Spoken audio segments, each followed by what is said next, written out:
Hey there, buddy. So, you are ready to dive into the nuts and bolts of planning and managing organizational settings in Exchange Online? Huh? It's an essential skill, especially if you are handling IT infrastructure these days. Exchange Online simplifies a lot of the complexities of email management, but when it's time to configure those settings properly, you really need to have a solid plan in place. Now, imagine this, a company with sensitive financial information being sent and received daily. That's where an organization like this one, the one I work with, needs exchange of the most current and secure settings. We are dealing with a high-security environment. It's not just about efficiency, it's about protecting assets and data. That's why Exchange Online is our go-to service. It fits snugly into our hybrid cloud model and serves as a robust backbone for our communication needs. We begin by assessing our unique organizational requirements. Those dictate our tailored Exchange Online infrastructure. Every company's needs are different. That's why a one-size-fits-all approach doesn't work here. That's where strategic planning comes into play. We evaluate our security protocols, the types of content that are shared, and the various Exchange Online features we need to tap into. Knowing the strengths of the service is the first step. Let me give you a quick rundown of some key features that really stand out: granular retention control within the archive and recycle bin. Compliance settings that can enforce policies seamlessly. Advanced user and device access control for a layered security strategy. Custom mail flow management for specific user experience tweaks. And don't forget about the Exchange Admin Center and its dashboards. They've really taken us places in terms of visibility and control.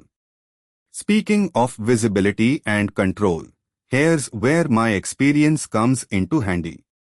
Managing organizational settings often means navigating the more granular aspects, crafting message flow with PowerShell, automating those one-off steps that have to be handled manually. Adjusting public folders to make sure that shared information is only accessible when it should be, keeping data tidy and safe. Ensuring redundancy with ActiveSync for offline access and syncing. That's critical when we've got teams on the move. Advanced troubleshooting is our next big topic, as it's all well and good to plan, but we can't neglect maintenance and potential issues. Here are the things we always circle back to: audit logs to identify anomalies or patterns that could point to security threats or misconfigurations. User and group management to keep the access levels in lockstep with a company's evolving needs. But let's not forget the best practices. That's where the experience really pays off. Here's the drill I use all the time: establishing a clear permission structure using the concept of the least privilege. Regularly reviewing permission settings, reducing the scope to mitigate unnecessary risks. Testing the disaster recovery plan since, let's face it, the only certainties in life are death and taxes. By adopting and implementing these best practices, we can rest assured of a well-oiled Exchange Online mailbox setup that not only meets our day-to-day demands but is poised to adapt to future needs too. We focus on security, efficiency, and ease of use across the organization, with an eye towards minimal user impact and maximum effectiveness. Alright, now that you've got a feel for the planning and management, let's get down to the nitty-gritty. To make it practical, here's a quick step-by-step case study of what we can expect when setting up an organizational structure in Exchange Online. Step 1. Planning. Tapping into our business objectives and its capabilities, I draft a comprehensive plan. Think mission statements, diagrams, and the works, all aiming at harmonizing our organizational structure with Exchange Online's functionalities. Step 2 is all about execution. We break it down, deploying the right mailbox layouts for our executives and staff, reflecting our organizational culture and responsibilities. Crafting unique retention policies that align with our data governance policies and legal requirements.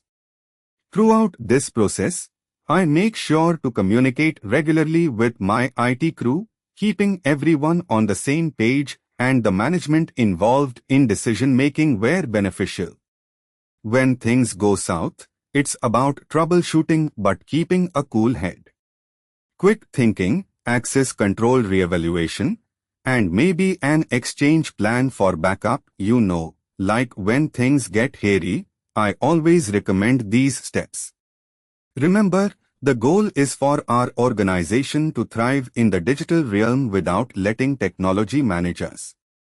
Keep it tight, keep it secure, and above all, enjoy being a digital maestro at your company. If you found this exploration helpful and want to dive into even more specifics, my fellow tech enthusiasts can reach out to me directly. As for me, I'm at neeraj.qzz.io.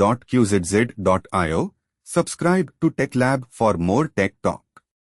Can't wait to hear how you've applied these insights in your setup or tackled the next challenge.